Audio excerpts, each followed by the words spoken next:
자, 오늘은 이제 개념 플러스 유형으로 고등학교 이제 1호 교육과정에서 확률과 통계는 어떻게 배웠는지 한번 설명을 하도록 하겠습니다. 얘는 저번에 내공의 힘으로 했는데 개념 플러스 유형으로 해도 확률과 통계는 그렇게 양이 많지 않아서 그냥 이걸로 한번 설명을 해보도록 하겠습니다.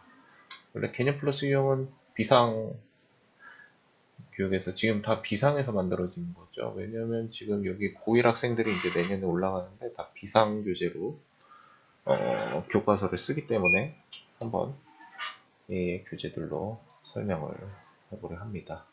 뭐 이런 식으로 개념편, 유형편 두 개가 구성이 되어 있고요. 얘는 지금 개념편으로만 설명을 할 거고 경우의 수에서 바로 여러 가지 순열로 들어갑니다. 중복조합, 이항정리로. 왜냐하면 수학 하에서 순열 조합을 이미 배웠죠. 한번. 그래서 기본적인 순열과 조합만 배웠으므로 중복순열, 여러 가지 순열 안에 이제 중복순열, 원순열, 문자가 같은 순열, 이런 것들을 더 배울 거고요. 중복조합에서 이제 H를 쓰는 조합을 배운 후에 그 다음에 이항정리에 들어가게 됩니다. 이제 여기서 집합의 분할, 자연수 분할 그게 많이 헷갈렸는데 그게 빠졌어요. 다행인 거죠. 네. 공부교육 과정에서만 잠깐 들어갔었고요. 그래서 그게 빠졌다는 거고 그 다음에 이제 확률과 뜻 활용 여기부터는 똑같습니다. 조건부 활용 조건부 활용도 중요하고 그리고 이제 통계에서는 확률 분포 예전에 평균 표준 편차 이런 거 구했듯이 확률 분포를 이용하고요. 통계적 추정하고요.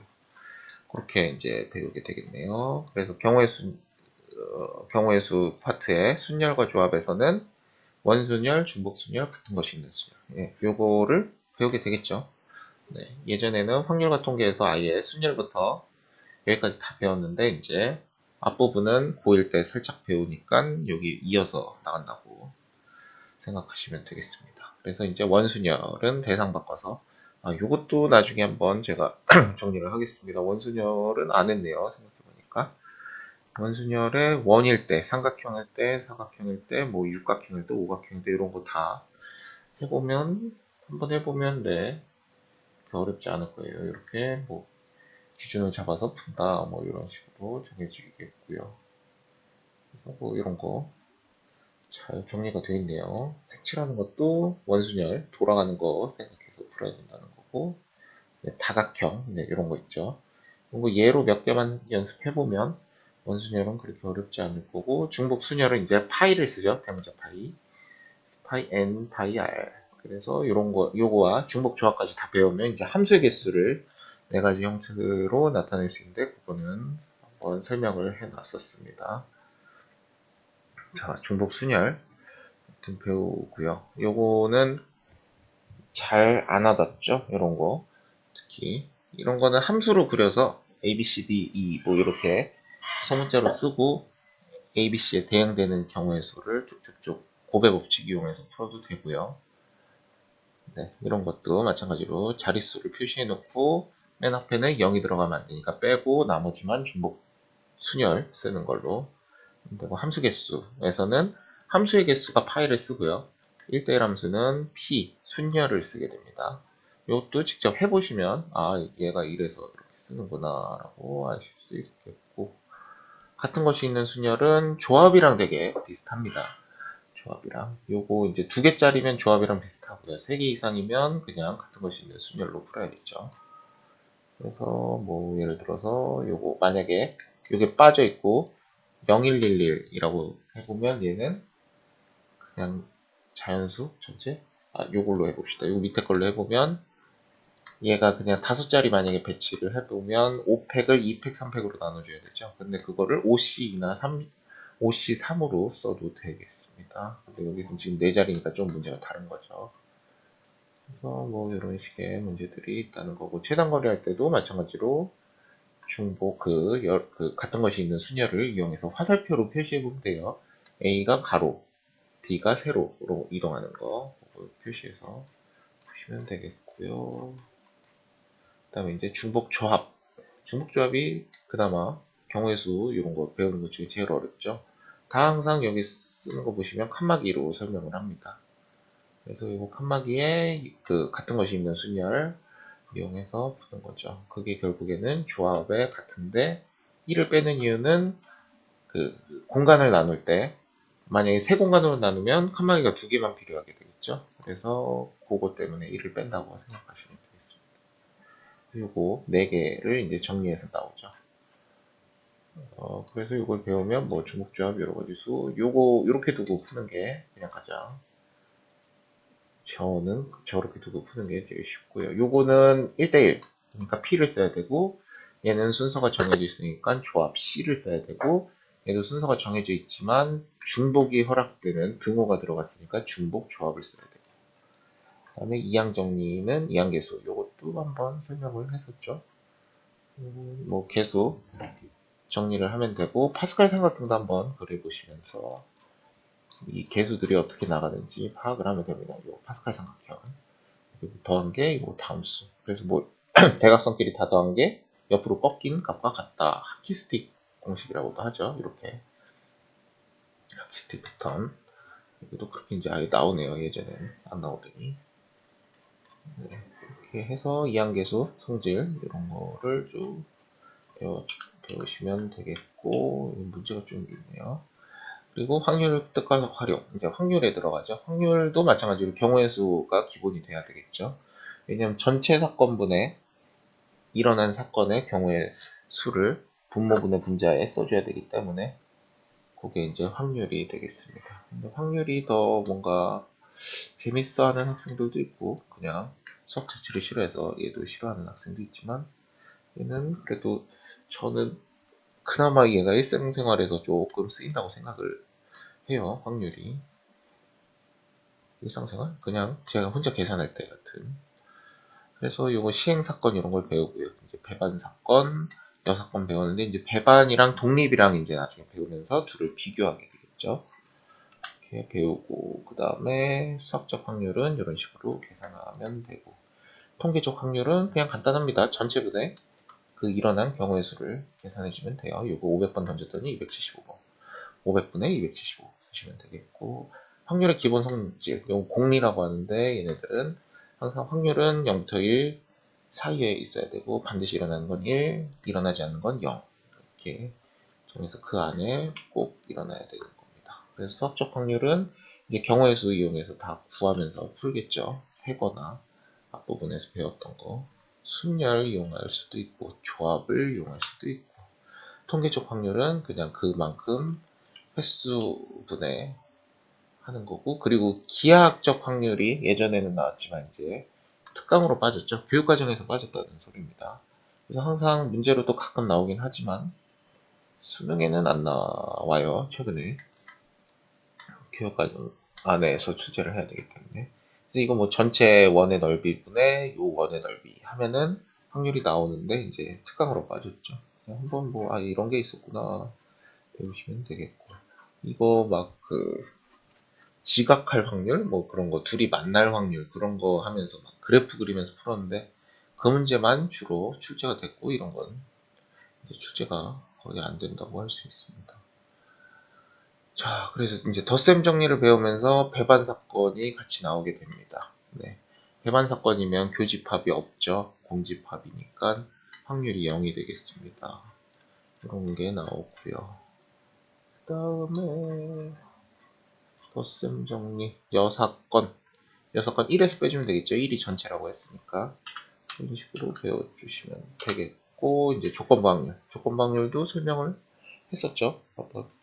조건부 확률은 요거 바를 쓰는데 A가 일어났을 때 B가 일어날 확률이니까 A 안에서 B가 일어나려면 교집합밖에 없다.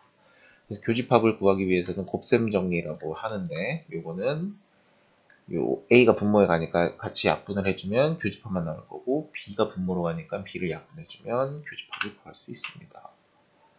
조건부 확률은 식을 세우는 건 조금 어려워도 표를 그리는 거는 그래도 쉬울 거예요. 표를 그려주셔서 푸시는 게 낫습니다. 뭐뭐 했을 때 일어날 확률 뭐뭐 했을 때를 분모에다 쓰시고 그 안에서 일어날 확률을 분자에다가 써주시면 돼요. 문제를 많이 풀어보시면 좋겠고 이건 사건의 독립과 정소 그래서 이런 거. 교집합, 그러니까 A가 일어났을 때 얘가 정이죠. 이제 A가 일어났을 때 B가 일어날 확률이나 A가 일어나지 않았을 때 B가 일어날 확률은 A가 일어나든 안 일어나든 B의 사건에는 영향이 없기 때문에 PB, 그냥 B에 일어날 확률이랑 같다라고 하는 겁니다. 그 요거를 이제 그 조건부 확률식으로 정리를 해보면 결국에는 교집합은 A랑 B랑 곱한 거랑 같다라고 합니다. 요거를 그냥 만약에 학교에서나 뭐 누구든 선생님들이 가르칠 때 얘만 설명한다 그러면은 학생들이 이해를 못할 수도 있어요. 저도 예전에 한번 이렇게만 설명했다. 독립이면 이렇게 해서 얘를 외워 막 그랬다간 애들이 이거 왜 그렇게 되는 거예요? 하지만 요거를 설명해 주면 이제 학생들이 이해를 하기가 쉬울 겁니다. 요거 A가 일어났을 때 B가 일어날 확률, A가 일어나지 않을 때 B가 일어날 확률은 A가 일어나든 안 일어나든 같기 때문에 PB가 된다. B가 일어날 확률에 영향을 주지 않을 때라고 하는 거니까. 그래서 요거를 이제 조건부 확률 아까 앞에 있었죠. 얘가 PA분의 PA B니까 PA를 여기다 곱해주면 결국에는 A 교집합 B랑 곱한 거랑 같아지게 되는 거죠. 그래서 이 공식이 나온 겁니다. 얘는 뭐 0보다 크다고 하고요. 그래서 요거를 이제 배우면 독립과 배반을 항상 비교해서 설명을 합니다. 근데 배반은 덧셈 정리에서 나오는 내용이고요. 그리고 교집합이 공집합이고 벤 다이어그램으로 그릴 수 있고요. 독립은 못 그립니다. 일단 곱한 게 교집합인 거고요. 그 다음에 서로 영향을 주지 않는 거고. 네, 뭐 아무튼 그런 식으로 배우시면 되겠습니다. 그래서 뭐 사건 그리고 이제 독립 시행이 나옵니다. 아까 사건과 시행은 조금 다른 거예요. 시행은 이제 동전을 던지거나 주사위를 던지거나 이럴 때 영향을 안 받는 거죠. 제가 예를 들어서 처음에 주사위를 던졌는데 6이 나왔습니다. 그럼 그 다음에 던졌을 때 6이 안 나올 보장은 없죠. 거기서 6개 중에 또 하나가 나오겠죠. 그런 것들이 독립 시행이라고 합니다. 독립 시행은 보통 문제에서 주사위와 그런 동전이 많이 나오고요. 뭐 이렇게 총알을 쐈을 때 솔직히 올림픽에서 소총 이런 거 경기를 할 때 앞에 쏜 거랑 뒤에 쏜 거랑 영향이 있겠죠. 근데 여기 이제 확률과 통계에서 문제를 풀 때는 영향이 없는 걸로 가정을 하고 문제를 풀게 되겠습니다. 얘도 마찬가지죠. 페널티킥 성공률, 승부차기 같은 것도 처음에 실패하면 두 번째는 좀 부담이 덜하고 막 그럴 텐데 그런 선수들 마음까지 그 확률에 넣는 게 아니고 그냥 독립적이다라고 가정을 하고 문제를 풀는 겁니다. 여기서는. 그렇게 생각하면 끝도 없죠. 확률 분포는 이제 표를 그리시면 돼요. 확률 변수 이런 것들을 구해서 표로 나타내면 됩니다. 이게 예전에 그 중학교 때 상대도수 그런 거 있죠. 그거와 비슷하다고 보면 됩니다. 전체분의 경우의 수를 여기 확률 부분에다 써주시고 위에는 변수라고 하면 되고요. 그 다음에 둘이 다 각각 곱해서 더하면은 그건 평균이 되는 거고요. 그걸 기대값이라고도 말하고요. 내가 기대할 수 있는 값, 뭐 그런 거죠. 그게 평균이 되겠고 표준 편차는 그 분산 구하실 때 있죠. 요거 편차 제곱의 평균을 구하던가 제평평제 제곱의 평균에서 평균의 제곱을 빼던가 그럼 분산이 나오고요. 거기에 루트를 씌워주면 표준 편차가 나오겠습니다. 그래서 분산과 표준 편차는 양수가 나와야 됩니다. 평균은 음수가 나올 수도 있지만요. 그래서 평균 이런 거 있을 때 앞으로 뺀다 뭐 이런 거 시그마로도 증명을 하고요. 직접 일일이 나열해서 증명을 합니다. 그래서 이런 거 배워보시면 되겠고 이제 이항 분포는 MP 있죠? MP, MPQ 그거 이용해서 표로 한번 해보시고 MP, MPQ 외우시면 됩니다. 제가 그때 이것도 한번 설명했었죠. P의 3x제곱, 2의 3x제곱의 평균을 구하시고 뭐 그런 거. 자, 그래서 이렇게 뭐 푼수 법칙은 이제 이 앞에까지는 이산 확률 변수, 이산 확률 분포 요거를 배웠어요. 이산이란 말은 셀 수 있다는 거죠. 일일이 셀 수 있는데 이제 연속을 들어갑니다. 그거를 하기 위해서 이제 큰 수의 법칙이 나온 거예요. 이거 언제 비슷한 게 있냐면 정적분 배우실 때 그 앞부분에서 그 미적분할 때 적분할 때 있죠. 적분할 때 그거를 무한급수에서 정적분으로 표현합니다. 그거 무한급수는 무한급수 하기 전에 그냥 급수는 일일이 셀 수 있는 거죠. 자연수 범위에서 수열이기 때문에. 근데 이제 정적분은 실수 범위로 바뀌게 됩니다. 그거를 연결시켜 주는 게 이제 극한이죠. 무한급수에서 정적분. 그거랑 마찬가지로 큰수의 법칙도 점점 한없이 커지면 극한이죠. 얘도 극한으로 보내면 연속 확률 변수와 흡사에 준다는 내용입니다. 이거를 대학교 가서는 되게 중요하게 다루는데 일단 고등학교 교육과정에서는 그냥 간단하게만 다루게 됩니다. 이런 게 있구나 해서 그 다음에 이제 나오는 게 연속이 나오죠. 저게 연결고리라고 생각하시면 돼요. 그래서 연속 확률 변수, 확률 밀도 함수 이런 거 배우시고 이런 거 이제 넓이를 구하죠. 원래 이제 어려운 거 나오면 막 3차 함수 적분해서 넓이 구하고 하는데 얘가 문과와도 같이 배우죠. 그러니까 굳이 그런 게 안 나옵니다. 주로 1차 함수나 2차 함수 정도까지 나오고요. 진짜 만약에 이게 이과 과목이었으면 이거 적분하는 것도 가끔 나왔을 거예요. 근데 다행히 문과 과목이기 때문에 요거는 그냥 10만 완전 제곱식이기 때문에 요 m에서 극값을 갖습니다. 그래서 극대값 가장 높이 있는 건 평균이 되겠죠. 평균이 되고 얘 뭐 두 번 미분해 보면 변곡점이 나오죠. 변곡점에서 이 평균까지 거리가 표준 편차가 되는 거고요. 그래서 이런 거 표준화시키고 뭐 이거 일정하고 뭐 이런 거 올라가는 거 뭐 이런 거 배우겠죠. 그래서 이제 표준화시키는 걸 배웁니다. 표준화시키고 그다음에 정규분포 이용해서 확률 구하고 그 다음에 이제 배우는 게 이항분포와 정규분포 사이의 관계. 이항분포는 아까 이산 확률 변수였고 얘는 연속 확률 변수죠. 그래서 확률 분포죠. 이산 확률 분포, 연속 확률 분포. 그래서 여기서는 요거를 큰 수의 법칙에 따르면 한없이 가까이 보내면 결국에는 근사적으로 정규분포에 따르게 되므로 평균과 분산을 그대로 쓸 수 있다. 그래서 이거 그냥 쓰면 되지 않나 하는데 이것 때문에 쓸 수가 있는 거예요. 그래서 NP, MPQ를 여기서도 지겹게 쓰죠. 많이. 그래서 요 MP와 나중에 표본 비율 이제 배우나? 뒤에 볼 때 그거랑 문제 그렇게 풀어도 되는데 일단 설명을 뒤에 있으면 드리겠습니다. 통계적 추정. 비율 안 배우네요, 이제.